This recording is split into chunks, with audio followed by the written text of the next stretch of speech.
America की जानिब से ईरान के साथ जारी जंगी कशीदगी के तनाजुर में जंग बंदी के मौक़िफ़ से अचानक पीछे हटना और अमेरिकी सदर प्रेसिडेंट ट्रंप का जंग जारी रखने के अज़्म का इजहार खित्ते की सूरत हाल को मजीद पेचीदा बना रहा है। जैसा कि पहल अमेरिकी सदर की जानिब से यह तासुर दिया जा रहा था कि इस जारी जंग को महदूद रखा जाएगा और किसी न किसी मरहले पर जंग बंदी की राह हमवार की जाएगी, लेकिन हालिया बयानात ने इस तासुर को बदल कर रख दिया है। ट्रंप इंतजामिया की जानिब से सख्त मौक़िफ़ इख्तियार किए जाने के बाद यह खदशा बढ़ गया है कि मशरिक़ वस्ता में जारी ये कशीदगी मजीद वसी जंग में तब्दील हो सकती है। ख़ास तौर पर ईरान के नए सुप्रीम लीडर मुश्तबा ख़ामनेई के पहले खिताब के बाद डोनाल्ड ट्रंप तिलमिला उठे। डोनाल्ड ट्रंप ईरान के खिलाफ शदीद रद्दअमल देते हुए कह रहे हैं कि ईरान एक शरपसंद सल्तनत है और ईरान को इस जंग की भारी कीमत चुकाना पड़ेगी। अब इस सूरत हाल ने आलमी बरादरी के लिए सवाल भी खड़ा कर दिया है कि अगर बड़ी ताकतें खुद जंग बंदी के उसूलों से पीछे हट जाएं तो फिर आलमी निज़ाम और बैनुल अक़वामी क़वानीन की हैसियत क्या रह जाती है, क्योंकि ये जंग सिर्फ अस्करी महाज तक महदूद नहीं बल्कि इसके सियासी और कानूनी पहलू भी इंतहाई अहमियत के हामिल है। ऐसे में सवाल ये उठता है कि क्या आलमी क़वानीन इस तरह के तनाज़ात को रोकने में वाकई मौसर है या फिर ताकतवर रियासतें उन्हें अपनी मर्जी के मुताबिक इस्तेमाल करती हैं। उसूली तौर पर अक़वाम मुत्तहिदा के चार्टर के मुताबिक किसी भी रियासत को दूसरे मुल्क के खिलाफ ताकत इस्तेमाल करने की इजाज़त सिर्फ दो सूरतों में होती है। पहली सूरत यह है कि अक़वाम मुत्तहिदा की सलामती काउंसिल इसकी मंजूरी दे, जबकि दूसरी सूरत में कोई रियासत अपने दिफा में कार्रवाई कर रही हो। ये उसूल दूसरी जंग अजीम के बाद इसलिए वज़ा किए गए थे ताकि दुनिया को एक बार फिर बड़े पैमाने की जंगों से बचाया जा सके। लेकिन अमली तौर पर देखा जाए तो आलमी सियासत में ताकत का तवाज़ुन अक्सर इन उसूलों पर गालिब आ जाता है। आलमी कवानीन को मौसर बनाने के लिए 2002 में नीदरलैंड के शहर दी हेग में बैनुल अक़वामी फौजदारी अदालत यानी ICC कायम की गई थी और इस अदालत का मकसद ये था कि जंगी जराइम, नस्लकुशी और इंसानियत के खिलाफ जराइम के मरतकब आलमी रहनुमाओं का एहतसाब किया जा सके। लेकिन 2 दहाइयों के अरसे में इस अदालत की कारकर्दगी महदूद रही है और ICC अब तक चंद ही मुकदमात में सजाएं दे सकी है, जिनमें ज़्यादातर मुल्ज़िमान अफ्रीकी ममालिक से ताल्लुक़ रखते थे। दूसरी जानिब बड़ी ताकतें अक्सर इस अदालत के दायरा कार से बाहर रहती हैं। अमेरिका ने तो ICC के मुआहदे की मंजूरी ही वापस ले ली थी और बाद में एक ऐसा कानून भी मंजूर किया जिसे गैर रस्मी तौर पर हेग इन्वेजन एक्ट कहा जाता है। इस कानून के तहत अमेरिका अपने शहरियों या फ़ौजियों को ICC के हवाले करने से इनकार कर सकता है और अगर कभी अदालत ने अमेरिकी शहरियों को तलब किया तो उन्हें छुड़वाने के लिए ताकत के इस्तेमाल की इजाज़त भी मौजूद है। इसी तरह अक़वाम मुत्तहिदा की सलामती काउंसिल को आलमी अमन और सलामती बरकरार रखने के लिए कार्रवाई का इख्तियार हासिल है, लेकिन यहाँ भी ताकत की सियासत नुमाया नजर आती है। सलामती काउंसिल के 5 मुस्तकिल अरकान यानी अमेरिका, बरतानिया, फ्रांस, रूस और चीन को वीटो पावर हासिल है। माहिरीन के मुताबिक अगर इनमें से कोई भी मुल्क या इसका इत्तेहादी किसी तनाज़े में शामिल हो तो एक वीटो किसी भी कार्रवाई को रोकने के लिए काफ़ी होता है। यही वजह है कि बैनुल अक़वामी कानून अक्सर ताकतवर रियासतों की सियासी क़ुव्वत के सामने कमज़ोर दिखाई देते हैं। मौजूदा ईरान अमेरिका कशीदगी भी इसी हकीकत की एक मिसाल बनकर सामने आ रही है, जहाँ आलमी कवानीन जंग को रोकने में मौसर दिखाई नहीं दे रहा है। अब जहाँ आलमी कवानीन बेबस हों वहाँ जंग को रोकने का वाहिद रास्ता सालसी और मुज़ाकरात ही रह जाता है। जब आलमी कवानीन या इदारे तनाज़े को रोकने में नाकाम दिखाई दे तो इलाकाई और आलमी ताकतों को सिफारतकारी के जरिए कशीदगी कम करने की कोशिश करना पड़ती है। यही वजह है कि इस वक्त कई ममालिक पसे पर्दा सफारती कोशिशों में मसरूफ़ है ताकि मशरिक़ वस्ता को बड़े पैमाने की जंग से बचाया जा सके। इसी तनाजुर में पाकिस्तान भी सफारतकारी के मैदान में खासा मुतहरिक दिखाई दे रहा है। पाकिस्तान का मौक़िफ़ यह है कि खित्ते में अमन के बगैर न सिर्फ इलाकाई इस्तेहकाम ख़तरे में पड़ेगा बल्कि आलमी मईशत भी शदीद मुतासर हो सकती है। इसलिए पाकिस्तान की कोशिश है कि कशीदगी को कम करने के लिए हर मुमकिन सफारती रास्ता इस्तेमाल किया जाए और इस हवाले से अक़वाम मुत्तहिदा में पाकिस्तान के मुस्तकिल मंदूब आसिम इफ्तिखार ने मशरिक़ वस्ता में कशीदगी के फौरी खात्मे का मुतालबा करते हुए मुस्तकिल जंगबंदी और मुज़ाकराती अमल दोबारा शुरू करने का मुतालबा किया है। अब आलमी मीडिया रिपोर्ट्स के मुताबिक पाकिस्तान ने इस हवाले से मिस्र और ओमान के साथ भी सफारती राब्ते तेज़ कर दिए। ये दोनों ममालिक माजी में भी मशरिक़ वस्ता के तनाज़ात में सालसी का किरदार अदा करते रहे, लेकिन दूसरी जानिब ईरान की तरफ से मुज़ाकरात से इनकार ने सूरत हाल को मज़ीद पेचीदा बना दिया है। ईरान का मौक़िफ़ है कि जब तक इसके खिलाफ जारी फ़ौजी कार्रवाइयाँ बंद नहीं होती वो मुज़ाकरात की मेज़ पर वापस नहीं आएगा।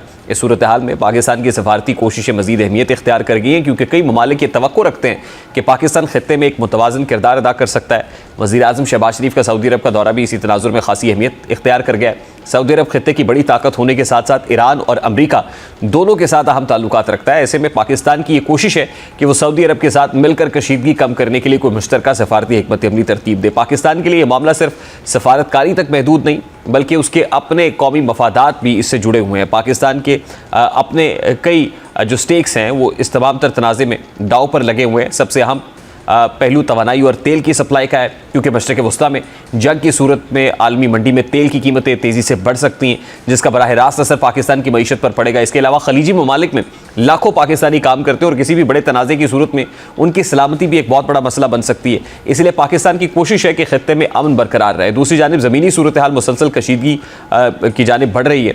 हालिया इतलात के मुताबिक ईरान ने अमरीकी तैयारा बरदार बहरी जहाज़ अब्राहम लिंकन को मिसाइल से निशाना बनाने का दावा किया है। पासदारान इनकलाब के मुताबिक इस हमले में जदीद मिसाइल्स और ड्रोन्स का इस्तेमाल किया गया और तैयारा बरदार जहाज़ को नुकसान पहुँचा है। ये हमला बहरा ओमान में ईरान की समुद्री हुदूद से तकरीबन 340 किलोमीटर के फासले पर किया गया है। गो कि अमरीकी हुक्काम ने इस दावे की मुकम्मल तस्दीक नहीं की है, लेकिन इस वाक़े ने खित्ते में कशीदगी को नई सतह तक पहुँचा दिया है। ईरान की जानिब से मिसाइल और ड्रोन हमलों का दायरा भी वसीतर होता हुआ दिखाई दे रहा है। इतलात के मुताबिक तेल अवीव और खित्ते में मौजूद अमरीकी फ़ौजी अड्डों को भी निशाना बनाया गया है, जिसके बाद इसराइल के बेन गुरियन एयरपोर्ट पर शदीद अफरा तफरी देखी गई। मुसाफिरों को महफूज मकामात पर मुंतकिल किया गया, जबकि कई परवाज़ें मनसूख की गई हैं। इसी दौरान इराक में जारी अमरीकी फ़ौजी कार्रवाई के दौरान अमरीकी फ़ज़ाइया को भी बड़ा नुकसान उठाना पड़ा, जबकि इराक में अमरीकी तैयारा गिरकर तबाह हुआ है और अमरीकी सेंट्रल कमांड के मुताबिक ये हादसा फ्रेंडली एयर स्पेस में पेश आया, लेकिन ईरान के हिमायत याफ्ता एक गिरोह ने दावा किया है कि इस तैयारे को उन्होंने मार गिराया। दूसरी जानिब मशरिक़ वस्ता में अमरीकी तनसीबात को निशाना बनाने का सिलसिला भी जारी है। दुबई एक बार फिर ज़ोरदार धमाकों से गूंज उठा है, जहाँ फ़ज़ाई दिफाई कार्रवाई के दौरान गिरने वाले मलबे से एक इमारत के बैरूनी हिस्से को नुकसान पहुँचा। इसी तरह सऊदी अरब ने भी दावा किया है कि उसने 45 से ज़ायद ड्रोन हमलों को नाकाम बनाया।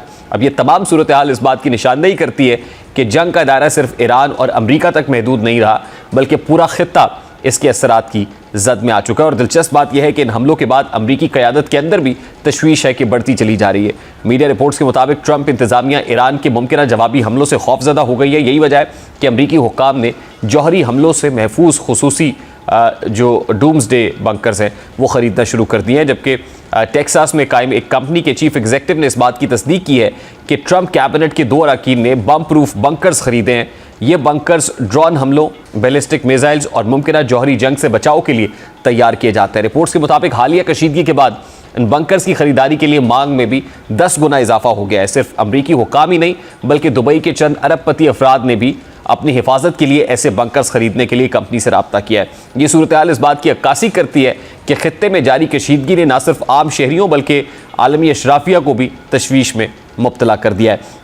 इस सारी सूरत हाल पर बात करेंगे। इस वक्त international relations expert doctor Irfan Ali join किया है। अस्सलाम वालेकुम डॉक्टर साहब, बहुत बहुत शुक्रिया आपके वक्त के लिए। डॉक्टर साहब, सबसे पहले तो अनसर्टनिटी लूम्स, गैर यकीनियत है, ख़त्म होने का नाम नहीं ले रही। प्रेसिडेंट ट्रंप एक बार कुछ कहते हैं, अगली बार बयानात अक्सर मुख्तलिफ दिखाई देते हैं। यूँ लगता है कि जैसे अमेरिका इस वक्त चाह के भी इस जंग से निकल नहीं पा रहा है, यानी आगे खड्डा पीछे खाई वाली सिचुएशन बनी हुई है। कोई सेफ पैसेज, सेफ एग्जिट या कोई कम अज़ कम ऐसा नैरेटिव बनता हुआ दिखाई नहीं दे रहा जो अमेरिका के लिए सूदमंद हो, कि जिससे वो कम अज़ कम इस महाज से, इस महाजराई से कम अज़ कम सेफली बाहर आ सके। आपको भी ऐसी कंडीशन, ऐसी पोजीशन नज़र आ रही है? देखें, इस वक्त जो गुज़िश्ता 2 अशरों के दौरान जो वर्ल्ड जियो पोलिटिकल अफेयर्स है ना, उन्होंने एक ऐसी रवायत की बुनियाद रख दी है जिसके तहत कोई भी जो बड़ी ताकत है वो किसी भी दूसरे मुल्क के ऊपर इंटरनेशनल फोरम्स को, यूनाइटेड नेशंस को और इंटरनेशनल लॉज को पस से पुश्त डालते हुए कोई भी बहाना बना के किसी भी कमज़ोर रियासत के ऊपर हमला कर सकती है। और ये सिलसिला इराक, लीबिया, अफ़गानिस्तान और फिर अभी वेनेज़ुएला और अब ईरान के ऊपर आके मुनतज होता है। उधर से आप यूक्रेन के ऊपर रशिया चढ़ता हुआ आपको नज़र आ रहा है, उधर ताइवान और चाइना का भी इशू आपके सामने है। तो इस वक्त जो दुनिया है वो एक तरह से अनार्की के अंदर मौजूद है, जहाँ पे कोई आलमी कानून, कोई इंटरनेशनल लॉ का जो फोरम है वो आपको एक्टिवेट नज़र नहीं आ रहा, और ना ही दुनिया में कोई ऐसी सीन लीडरशिप आपको नज़र आ रही है जो इस सारे सिनेरियो के अंदर रेजिस्ट कर सके, मुज़ाहमत कर सके उन तमाम अग्रेसर्स के खिलाफ जो दुनिया को अनरेस्ट और इस डिस्टर्बेंस की तरफ लेके आ रहे हैं। जहाँ तक आपके सवाल का जवाब का ताल्लुक है तो बिल्कुल जो डोनाल्ड ट्रंप है वो इस वक्त डेस्परेट है। डोनाल्ड ट्रंप ने यह चाहा था कि वेनेज़ुएला की तरह से एक छोटा सा 2-4 दिन के ऊपर मबनी कंपनी मैं एक यहाँ पे अटैक करूंगा, एक कार्रवाई करूंगा और उसके नतीजे में यहाँ पे रजीम चेंज हो जाएगा। और वो ये सारी कार्रवाई उस इजराइल और नेतन्याहू के कहने के ऊपर कर रहा था, जो गुज़िश्ता 40 साल से मुसलसल झूठ बोल के दुनिया को ये रियलाइज करवा रहा था कि एटॉमिक बॉम्ब जो है वो ईरान बनाने जा रहा है, और वो बना चुका है एक तरह से। तो डोनाल्ड ट्रंप उनकी बातों में आ जाते हैं और फिर ईरान के ऊपर अटैक कर देते हैं, और इस वक्त वो एक ऐसी दलदल में हर गुजरते दिन के साथ फंसते जा रहे हैं। देखें, जो ईरान की इस वक्त स्ट्रैटेजी है ना इस जंग को लड़ने की, वो लॉन्ग टर्म वॉर स्ट्रैटेजीज के तहत इस जंग को लड़ रहा है। ये कोई रवायती सिमेट्रिक वॉरफेयर आपको नजर नहीं आ रहा, जहां पे ईरान जो है वो अमेरिका या इजरायली जो फोर्सेस हैं उनका टैंक्स के साथ या एयरफोर्स के साथ जवाब दे रहा है।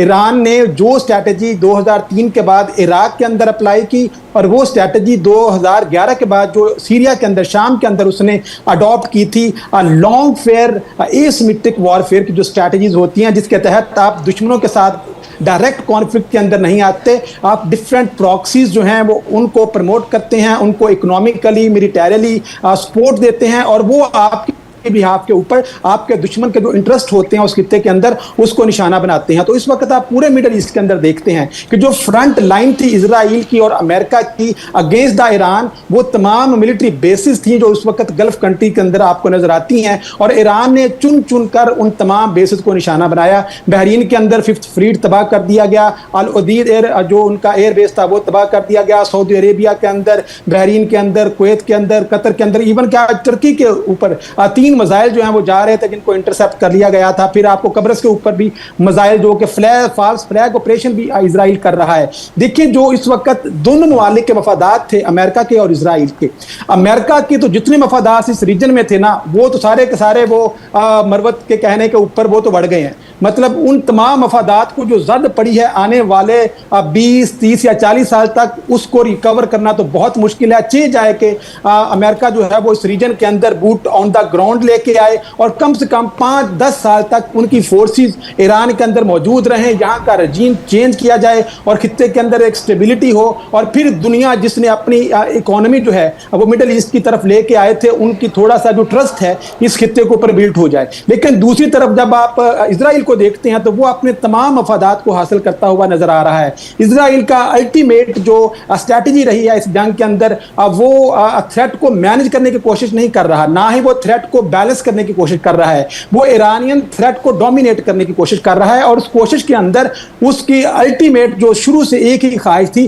कि जितने भी अरब और मुस्लिम कंट्रीज हैं किसी तरह से इनका बाहमी कॉन्फ्लिक्ट के अंदर वो ले आए, और बहुत सारे वो फॉल्स फ्लैग ऑपरेशन करते हुए देखिए। अगर आप इजराइल की आप ज्योग्राफी को देखते हैं ना, तो इधर से इजिप्ट को भी वो डोमिनेट कर रहा है, कर चुका है, लेबनान को डोमिनेट कर चुका है, सीरिया को डोमिनेट कर चुका है, जॉर्डन को डोमिनेट कर चुका है, अपने हमसायों से उसको कोई खतरा नहीं है। अब एक ही मुल्क था जो उसकी डोमिनेशन के अंडर नहीं आ रहा था, और वो ईरान है, और उसकी तबाही अल्टीमेटली आप देखते हैं कि उनका इंफ्रास्ट्रक्चर को तबाह करना, और वहां की जो एटॉमिक तनसीबात को तबाह करना, या जो भी उसकी कैलकुलेशन थी सही या गलत, बहुत हद तक वो इजराइल की फेवर में जा रही है। जितना ये खित्ता अनरेस्ट के अंदर होगा, जितना इस खित्ते के अंदर डिस्टर्बेंस होगी, उतना जो इजराइल है वो एक महफूज तस्वुर करेगा अपने आप को। इजराइल की सिक्योरिटी का मतलब है कि खित्ते के तमाम मुल्क इनसिक्योर हो जाएं, और अगर खित्ते के तमाम मुल्क सिक्योर्ड हैं तो इजराइल अपने आप को इनसिक्योर समझता है। डॉक्टर साहब देखिए, अभी तक तो एज ऑफ नाउ तो जो ब्रदरली कंट्रीज हैं उनकी तरफ से भी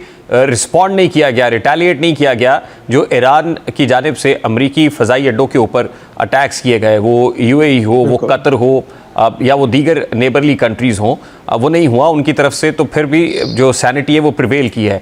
अब बड़ा इंपॉर्टेंट रोल है जो प्राइम मिनिस्टर साहब सऊदी अरेबिया गए हैं, इसमें पाकिस्तान का भी रोल बड़ा पॉइज्ड और बड़ा बैलेंस्ड रहा है as far as the foreign policy is concern. तो आप अगर ये प्रोलॉन्ग करती है जंग, तो फिर वो कहते ना कि लगेगी आग तो आएंगे घर कई जद में, यहाँ पे सिर्फ हमारा मकान थोड़ी है, तो फिर क्या बेफिटिंग रिस्पॉन्स होगा सर? देखिए, जैसे जैसे ये जंग प्रिवेल करेगी ना, तो इस जंग का जो फैसला है ना वो मैदान जंग में नहीं होना, इसका फैसला जो है वो दुनिया की माईशत के मैदान में होगा। इस वक्त पूरी दुनिया के अंदर अगर अमेरिका ने और इंटरनेशनल जो एनर्जी एजेंसी है, एसोसिएशन है, उसने मिलियंस ऑफ जो बैरल ऑयल है उसको छोड़ दिया मार्केट के अंदर, ताकि मार्केट के अंदर जो अनरेस्ट है वो कम हो सके। लेकिन आप देखते हैं कि दुनिया में फी बैरल जो कीमत है वो $100 पे आके ठहर गई है। इसका मतलब क्या है कि दुनिया की जो बड़ी कंपनीज हैं उनका जो ट्रस्ट है वो डेवलप नहीं हो रहा और उनको ये समझ आ रही है कि ये जंग प्रोलॉन्ग करेगी, और जैसे जैसे ये जंग प्रोलॉन्ग करती जाएगी वैसे वैसे जो यूरोपियन कंट्रीज और पूरी दुनिया में मशरिक से मगरिब तक और शमाल से जनूब तक ईच एंड एवरी सिटीजन उसके वॉलेट के ऊपर असर पड़ेगा। और जब उनके वॉलेट्स के ऊपर असर पड़ेगा और उनकी जो किचन बास्केट है वो जब पूरी नहीं हो रही होगी उनके बजट के अंदर, तो उनकी जो दाखिली सियासत है उसके ऊपर दबाव कायम होगा। और जब वो दाखिली सियासत में दबाव आएगा तो उस दबाव के तहत इस जंग का फिर कोई खात्मा होगा, और इस जंग का जो खात्मा है ये होगा फिर ईरान की कंडीशंस के ऊपर। देखिए, ईरान का जो आपने इंफ्रास्ट्रक्चर तबाह किया है, ईरान उस तमाम इंफ्रास्ट्रक्चर की तबाही के नुकसानात का मुआवजा लेगा। ईरान जो है वो तमाम गल्फ कंट्रीज के अंदर जो इस वक्त अमेरिकन मिलिट्री बेसिस हैं उनके खात्मे की बात करेगा।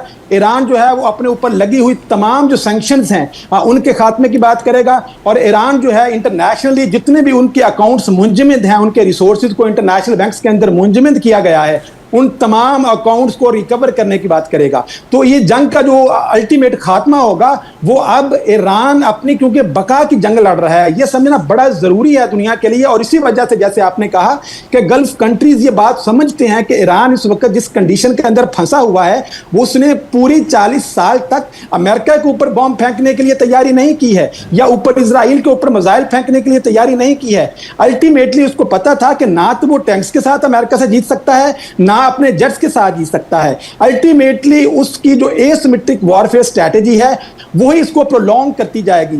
जैसे जैसे वक्त गुजरता जाएगा, दिन हफ्तों में, हफ्ते महीनों में और महीने सालों के अंदर जाते जाएंगे, वैसे वैसे इंटरनेशनल मार्केट्स के अंदर अनरेस्ट आएगा और वो जो अनरेस्ट है वो अल्टीमेटली अमेरिका को उस नीज के ऊपर लेके आएगा जिन कंडीशंस का मुतालबा ईरान करेगा। तो ये कंडीशंस का मुतालबा तो ईरान उसी सूरत में कर सकता है ना कि जब पोजीशन ऑफ स्ट्रेंथ के ऊपर हो। तो आप ये कह रहे हैं कि जब ये जंग खत्म होगी तो ईरान एज मतलब एक फातेह के तौर पर सामने आएगा और पोजीशन ऑफ स्ट्रेंथ के ऊपर होगा।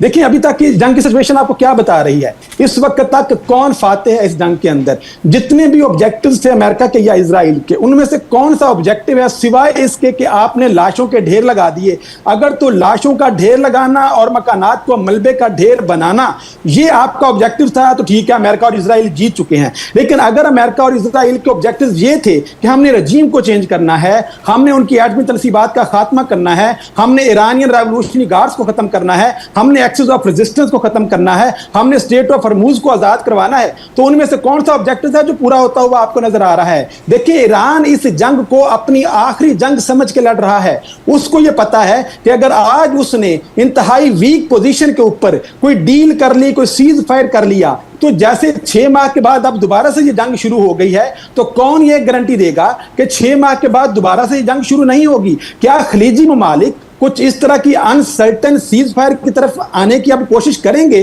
कि जब दुनिया की इन्वेस्टमेंट आपके ममालिक में आ रही है और कल को दोबारा से ये जंग आगे बढ़ती है और इस जंग के नतीजे में कहां पे ये बात जाएगी? तो मतलब किस तरीके से आप इस जंग को फिर रोक सकेंगे? तो इसलिए ईरान इसको अपनी आखिरी जंग समझते हुए लड़ रहा है और अमेरिका का अभी तक कोई मफाद या ऑब्जेक्टिव ऐसा नहीं है जो अमेरिका ने इस जंग से हासिल किया हो। बहुत बहुत शुक्रिया doctor Irfan Ali Fani, international relations expert हमारे साथ मौजूद।